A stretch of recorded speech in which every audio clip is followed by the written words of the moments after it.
Hello, everybody, and happy Monday to you.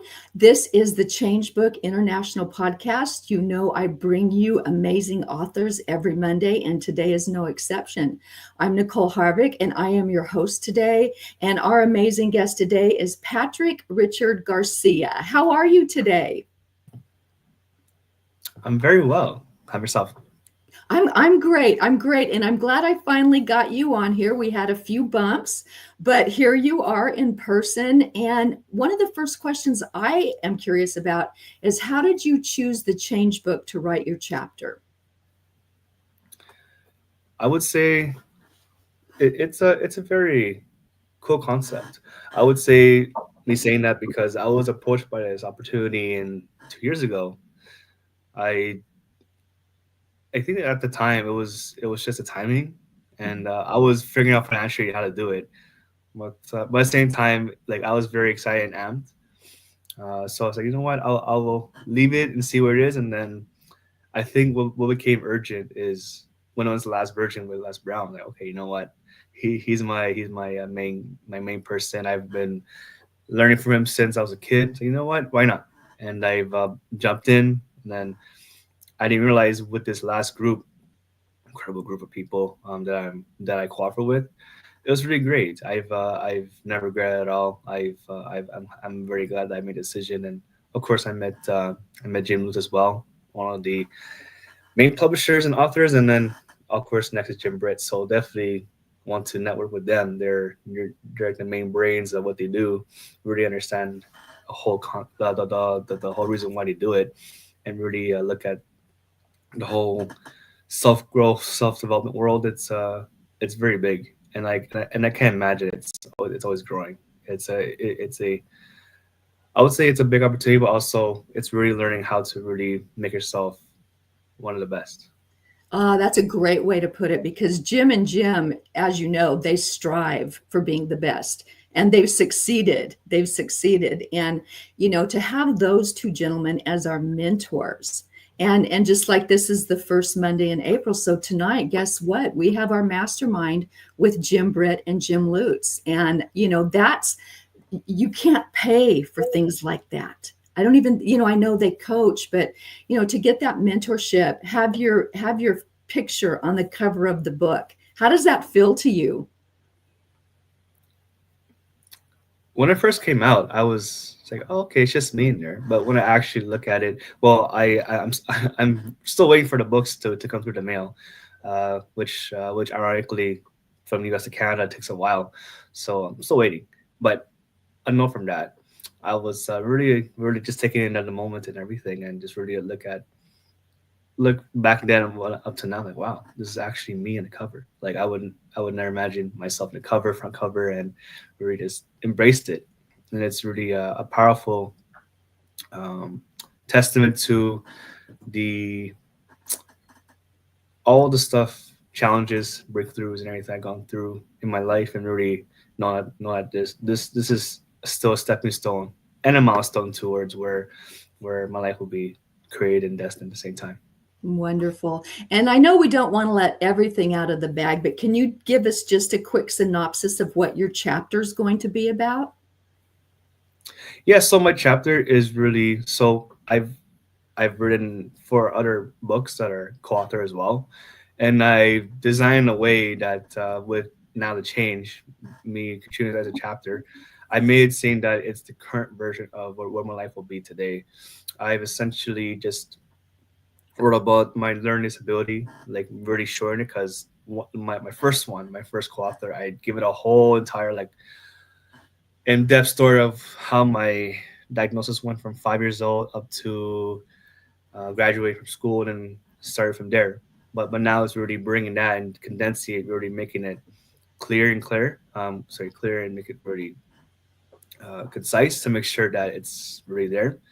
And then I put a little emphasis on the right mentors, and I think it's important to have that because I remember when I was writing a chapter, I've really wish I had mentors early. Like the kind of caliber that I've met back then, it was never the caliber I met today. Like Uh-huh. it's besides status and all that, just really the amount of growth and challenges, tribulations, and everything they had to go through, even going broke many times to make where they are. I was like, wow, I will I would love to learn at a young age, just to know that I can be more prepared what life could be.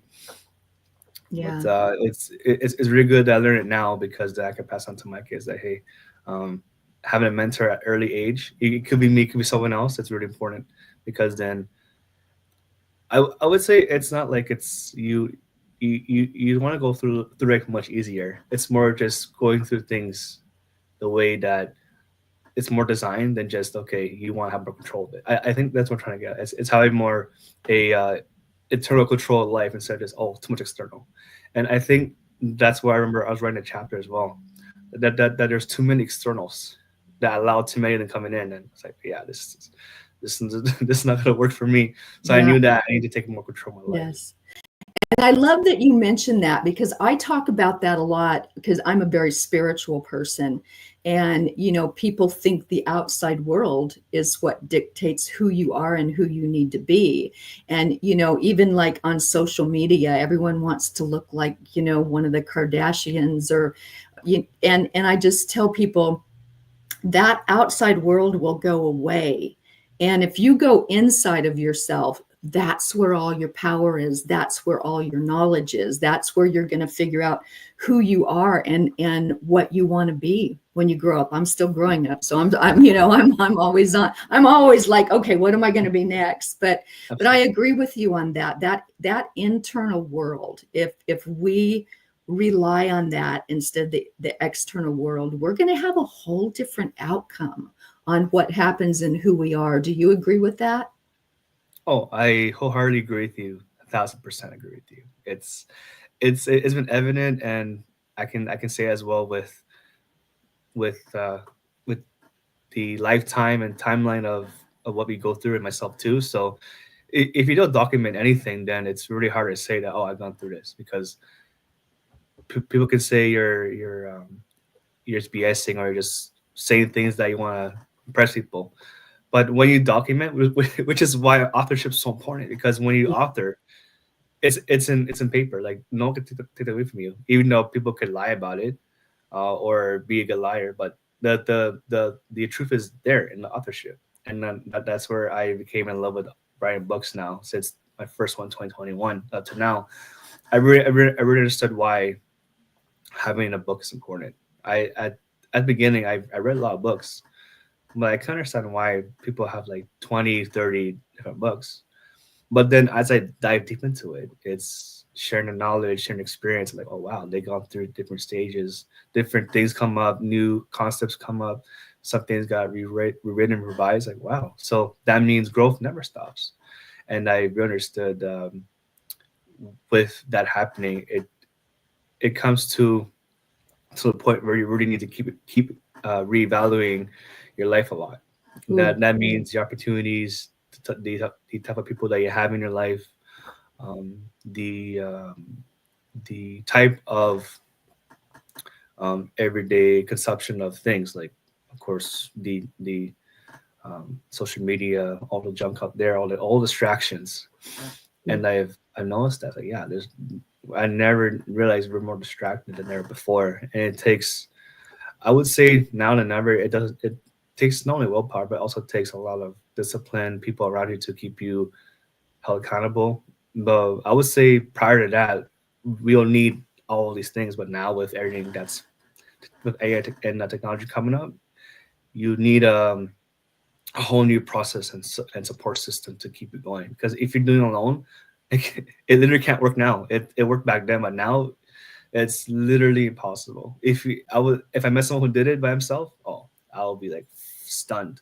But today, no, not gonna work. Yeah, and it's interesting because I agree with you. We should always be morphing. I can't imagine being the person I was 10 years ago or even yesterday. Something new comes along and we have to flow with everything. I think it's so much easier not accept everything, because if it doesn't work for us, we don't want to latch on to something that is wrong for, who we are at our core. But, I look back on all the roles I've played that were great for the time, and I'm always morphing, And you talk about books, I am always learning. So I totally agree with you there. And, I did notice on your bio, you are 2 times best-selling author. Could you tell us what you wrote about in those books? Yeah, so actually it's three, but I wrote two of them are international. But it's okay. It's a little adjustment, You but know it's what? You brag about that because that is very impressive. So whatever I yeah. missed, please put it out there now. Yeah, so two-time international best-selling. It's so I was part of a series called A Journey of Riches. He's not like a family to me, a brother to me. His name is John Spender. I've been part of a series of personal development. He really learned the concept of creating a status of best-selling author worldwide, and I fell in love with it. And we met during the 2020 time, Mm. and it was really amazing. I never forget it. I remember that time when we're all just staying home. I was going through lives and posting a lot and everything, and then like, wow, I never knew be consistent for 2 months straight can bring opportunities. Wow, magic. Obviously now I need to start working, but that's a whole different story. So it's really just looking at the whole effort and putting that, and then when we had a discussion about being part of it, I said yes, because I really understood that my story needs to be out there, continuing to share it out there because I know someone could be inspired. I always understood that it takes one person to be inspired. I Yes. I had to accept that that's just one person. I know eventually I will inspire more, but right now it's just one at a time. Yeah. And And then if you can change one person and you look at it as you've changed one person's life, that person has changed another person. So it is a ripple effect by you changing that one person. absolutely. Yeah. So that to me, that's pretty impressive. So and you're a solopreneur. So do you just Yes. work with and by yourself, or do you have, you know, I know you have mentors, I know you have clients, but do you see yourself as just that single person that's going to change the world? I would say right now I'm moving towards the entrepreneur. So essentially I have a team, but right now I'm in that solopreneur just because I'm just really getting everything together. I've understood that I need to use technology and AI and just really learning from the best in terms of being more efficient, and really find a way how to make use of everything, because then there's so much to learn, but at the same time the learning can be done at a separate occasion, but saying while applying everything. And I finally bought into to the whole AI um, industry, and I really found it really incredible. Just really efficiency. I I feel and think, this is my opinion. People feel afraid because they think, oh, it will make us lazy, but actually it can if you're not using it the right way. And I'm still learning the whole concept of putting this, putting that, changing it. It's it's a whole new concept for me. But at the same time, I feel that AI is a whole new skill set that they have to learn now, like with public speaking, sales, marketing, leadership. AI has to be one of those things that we have to learn now. And it's going to turn, definitely, I can predict, $1 trillion industry. Like the way it's growing, and especially with self development involved, I can imagine it's going to like make it more higher. Just because I can understand like back then, but because I picked up certain things when I Mhm. was researching and understanding like self development and reading different books.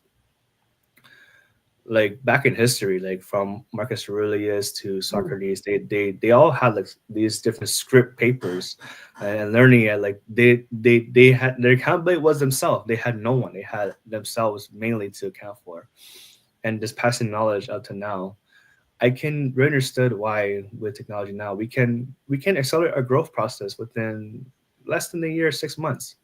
I felt there's no way we can grow in a more efficient, faster way by just using the knowledge, using the systems that we have, and really just deep dive into it. I think without distractions, without anything or without any, as I mentioned earlier, different factors trying to attack you and really distract you. When you deep dive, deep dive and really put time to it, growth can be done within 3 6 months. I could say to really break through and change the whole entire subconscious. I mean, obviously you gotta like be consistent. That's the main thing why we're all doing it. Be consistent. It can take 6 months, and there's no timeline because when people set timelines for themselves, the subconscious can pick up certain things, and then Mhm. they get used to, oh, 1 year, yeah, I can do 1 year. But they're like, no, I think I can do it in much less time. There's absolutely no way we have key set limitations. I mean, it could be unrealistic, but if it's possible, document it and say, oh wow, this person really transformed almost not overnight, but it's really finding ways to break through much faster than just waiting till the right time. So Yeah. I find it interesting.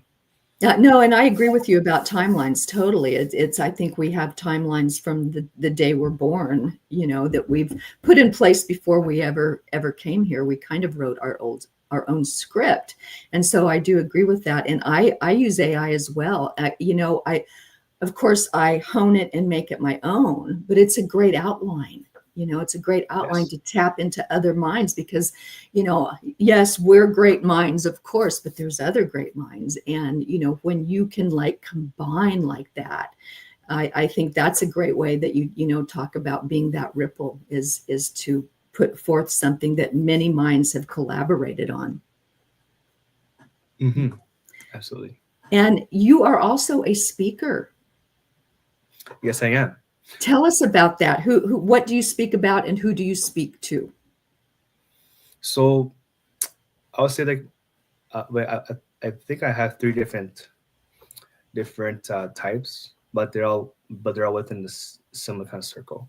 Hmm. I'll say like my heart speech is the kids with LD, learning disabilities, and just me speaking about it, it really just I really feel embraced and really accepted the fact that with the current landscape of it, I feel I'm more compelled to go out there and do more things because when I was younger, I noticed the amount of help I had was much less compared to today. The ratio of students to a teacher is astronomical high.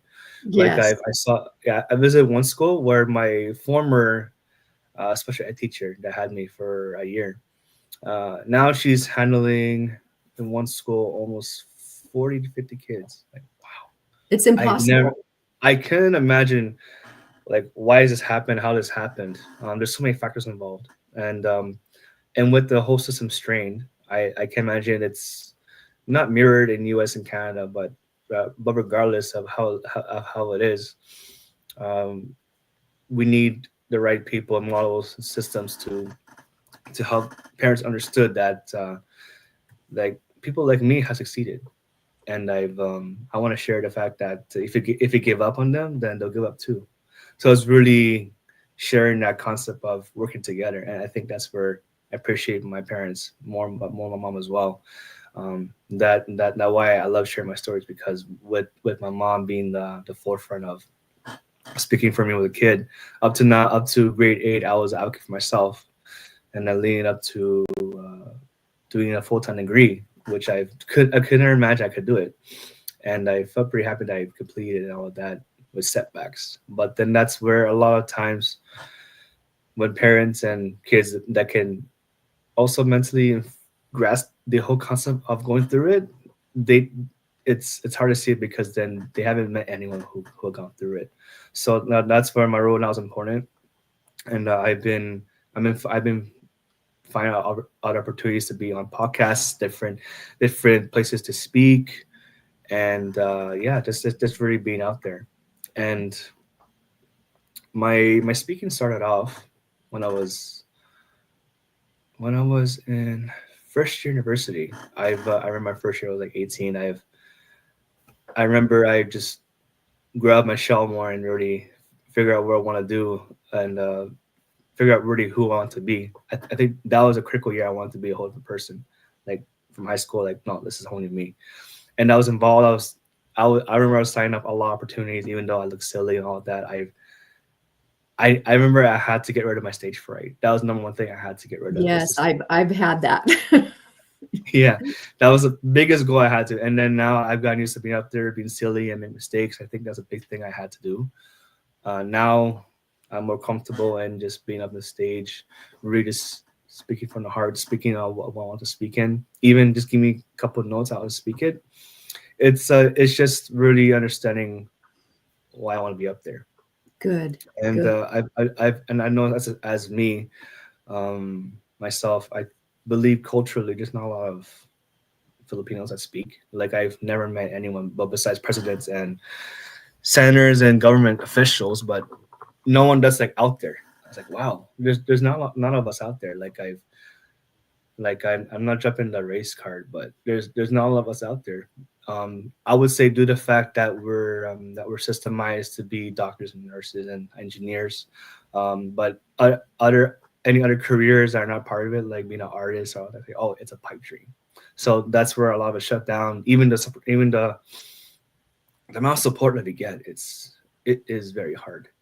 And I know people say, "Oh, like we're great people, hardworking people." Yeah, I really 100% say that truthfully.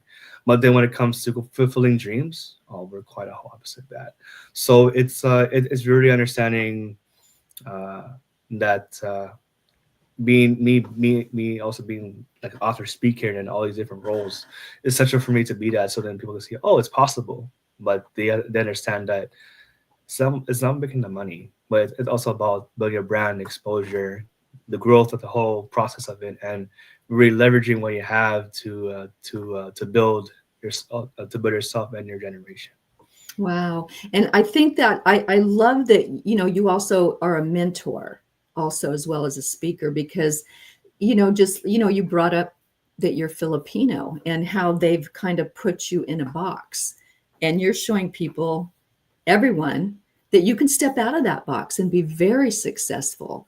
And I think that must feel good to you, not only you, but the people you mentor, because, I do know my daughter worked with handicapped people as well. And boy, they do need advocates and mentors. So what you're doing, not only with getting people out of that box from you want to say race, however you want to phrase that, but also people with handicaps, they can do many things. My daughter had a young man with Down syndrome who tutored her in math when she was in high school. So why are we putting bricks on their shoulders to hold them down when there's people like you that can help them rise up? How do you feel about that? That's got to feel good. Yeah, it's very impactful. I would say even though there's a lot of different spectrums of disabilities, at the end we're all in a big group together with separate spectrums, but we all go through very similar challenges and everything else.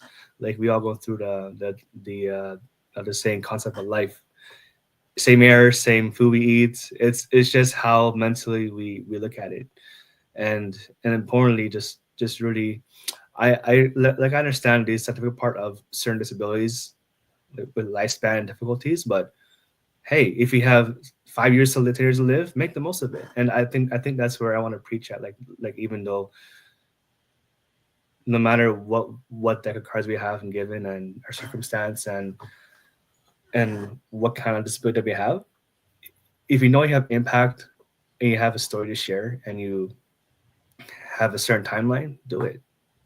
Because I would I would say when you're gone and you're lying in your grave and spiritually gone, you're like, oh shoot, I should have done it. Like yeah, Yeah, well, exactly. And I've that mentality is kicking in more with me every day. As you get older, your time shrinks. It's like, man, if I don't do it now, when am I going to do it? yeah. Right. And so for you to understand that at such a young age, I think is incredibly important. And I know you're nowhere near stopping now. I mean, the things you're doing at this young age are absolutely fantastic. And what I'm curious about is because you talked about, doctors, lawyers, how you're kind of pigeonholed into certain, jobs. What did they say about having this amazing son that is a mentor, is a speaker, is an author? What is their reaction to your success? I think initially, because well, a lot of times when you're in the field for so long, myself, and normally for me, I don't share because they just talk a lot. Like, you know what? I'll just do it. Take action. Oh, like what is this? Like why you're up there? Why you're famous per se? And it's like, okay, well, it's because I'm building this and all of that. And most times they understand it because it's so new to them. And I think it's more appreciation of the fact that I'm really stepping into what makes me happy. And I think that's more important, seeing me happy. And I know with the world changing and the struggle's still out there, but the main thing is that I'm happy what I'm doing, and it's just making them proud. I think it's me being out there, being known, and just learning to be modest and the way they taught me as a young kid, it's kicking in now, and I really appreciate what he taught me. And I know parenting can be challenging, and I'll be a parent soon in a couple of years. That's a whole new phase for me, and with just them being the forefront, I know that they're proud of me, even though they don't say it. They are. It's that's just how they are, and and I'm thankful that they appreciate that, even though they don't say it. But it's a blessing that they give me this chance to do what I want to do. And doesn't it feel good to do that? I've had very menial jobs, real estate, things that I did, which made money, but I never loved it like I love being a healer and a forgiveness expert. Have you found that for yourself, that this is something you truly love? I would say it has kicked in more when I've actually went through a whole breakthrough shift. I would say 2019, 2020. That's when I was really like deep dive into like where my life is right now. I knew it was in a limbo for a bit, and I had to understand why it happened. For that amount of time, like between 2012 2019, I was very ambitious and everything, but then I had a lot of factors hold me back, a lot of externals, as mentioned in the beginning, um, which ingrained to my system that yeah, it can wait, and then I can wait, delay it, and then like, wow, 7 years flew by, I haven't done anything. I was like, you know what, I had to do something, and I had to cut it, and I'm glad I did it, because if I waited another 7 years, that's like now, and oh, there's no way I that would have made that jump today, and I understood why the whole jump had to do it. And I've always reflected back on my diagnosis at age 5 with learning disability. I always refer that to myself, like, yeah, that changed my life forever. And then I knew that when I was young and I understood it, but now I do.